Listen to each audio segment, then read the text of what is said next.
então é um pouquinho mais fácil. Ou tá numa outra dimensão, né? Como você mesmo disse. Pode ter um pouco de cada coisa, aqui, né, Matheus? Isso eu acho que tem base no... Ou se a gente também... Eu acho que, na verdade, tem... e pessoas... O David Jacobs, que escreveu Secret Life, que é um dos pesquisadores que tornou públicas abduções no mundo, eu entrevistei, lá no meu canal tem uma entrevista com ele, exclusiva lá. Ele diz o seguinte, que já tem seres vivendo entre nós que estão sendo treinados, inclusive nos modismos, como é que a gente faz...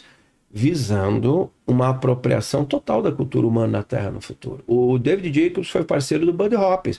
Nós levamos o Buddy Hopkins a Curitiba ainda no final dos anos 80, começo dos anos 90, do filme Intruders, né? Ele ficou muito conhecido no mundo inteiro. Ele tornou públicas abduções alienígenas. Eu falar para você explicar, pessoal, quem que é o Buddy Hopkins. Ele tornou públicas abduções alienígenas. As primeiras, não que não existissem abduções, mas ele deu luz a isso, né? E o companheiro dele era o David Jacobs. O Buddy Hopkins ficou mais conhecido, mas o David Jacobs, ele chega à conclusão que a humanidade corre um risco, claro, é a visão dele, né? Muito grande e eminente, de que essas inteligências, mais cedo ou mais tarde, a humanidade vai receber uma espécie de ultimato. Isso lembra a declaração do presidente Ronald Reagan numa Assembleia Geral da ONU, quando ele disse que a humanidade estava se matando e que talvez nós precisássemos nos unirmos numa causa comum. E essa causa poderia ser a ameaça de uma civilização extraterrestre sobre o nosso planeta. E se uniria todos os povos. Ele termina dizendo assim, e será que nós já não estamos diante dessa ameaça? Aí que foi o que eu falei lá no início. Será que eles vão vir aqui e ficar passando a mão na... Não, a cura dessa doença toma a humanidade. Ou vão nos subjugar, né? Como a história mostra que sim, você tá vendo hoje guerras acontecendo ali na Europa, né? Um país gigantesco contra um outro. E sempre é assim, então... Pode ser que esteja acontecendo um negócio desse. Será que ele disse isso porque ele sabia de alguma coisa, ou realmente por conta de um ataque ou de uma dessas visitas, ou criar isso para a humanidade, criar uma mentalidade como... Eu acho que um pouco das duas coisas. Os presidentes forjar, entendeu? Falou, nossa... Agências, mas ao mesmo tempo... Não sabe, mas ao mesmo tempo induzir a humanidade. Quem sabe os militares, porque o presidente fica trocando. Troca, entendeu? Não pode ficar falando tudo pra um cara que com 4 anos sai ele, sei disso. Aí nós temos que falar das Quem tem que guardar os militares ali. As Black Agencies, as agências negras que não existem, como os Black Projects, que são os projetos que não existem, né? Hoje a gente tinha os militares, a CIA, a NSA, que é mais poderosa, mas hoje não é nem a NSA, são as agências civis. Hoje tem agências civis nos Estados Unidos de tanto poder que subjuga o governo, cara. Inclusive as forças, você gasta $1 milhão para treinar um SEAL. Então eles esperam o SEAL sair, faz o treinamento, aí cooptam ele, paga lá $20 mil por mês e ele vira soldado das agências civis. Então você tem projetos envolvendo agências não governamentais, mas que tem parcerias com o governo, com o Pentágono, e essas agências conhecem muita coisa. Parte desse pessoal trabalhava na própria Área 51. Né? Tem o chamado orçamento negro, né, do americano ali, que é um valor gigantesco que ninguém sabe para que vai. São bilhões de dólares, é um orçamento fechado, ninguém sabe. Para esse tipo de projeto. E tem muita indústria privada, né, que trabalha ali com o governo, que nem a Northrop Group, que tem lá a Skunk Works, que são 2 divisões que tentam competir uma contra a outra para trazer e fazem projetos realmente assim que a gente fala, caramba, olha isso daqui, que coisa incrível. E isso tá lá faz sei lá quanto tempo, só revela muito tempo depois. Cione e Ana, você vai lembrar aqui do Milagre do Sol, né? A gente tava comentando aqui. Em Fátima. Ele dançou? O que foi? Sim, se aproximou, foi muito louco. Dá um contexto pro pessoal que não sabe o que a gente tá falando. Fátima teve as aparições marianas em 1917.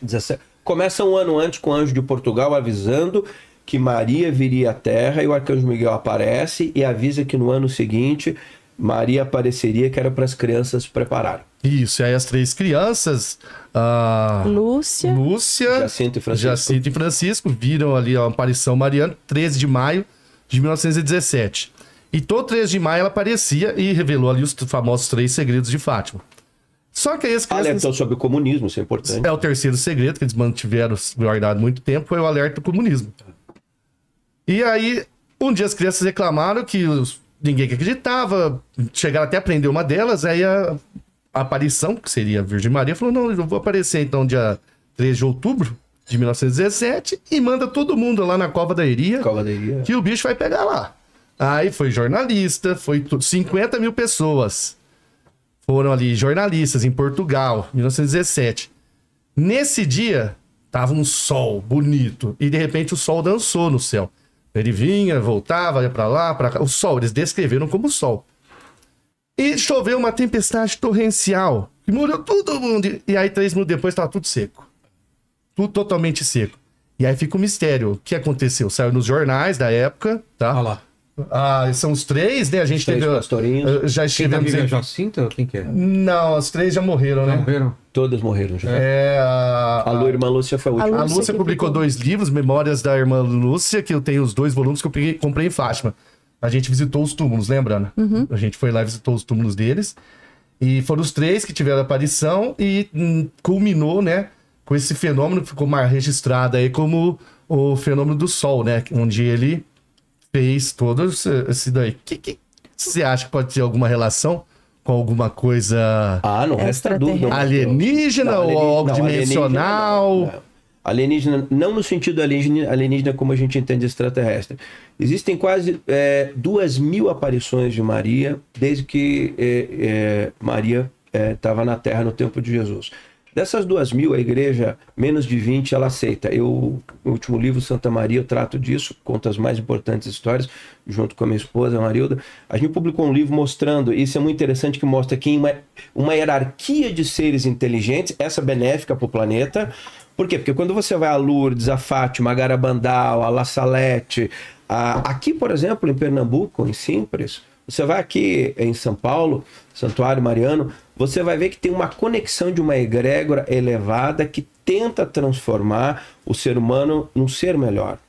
Não é exatamente o que ocorre dentro da ufologia, em alguns casos de contato, como você bem colocou.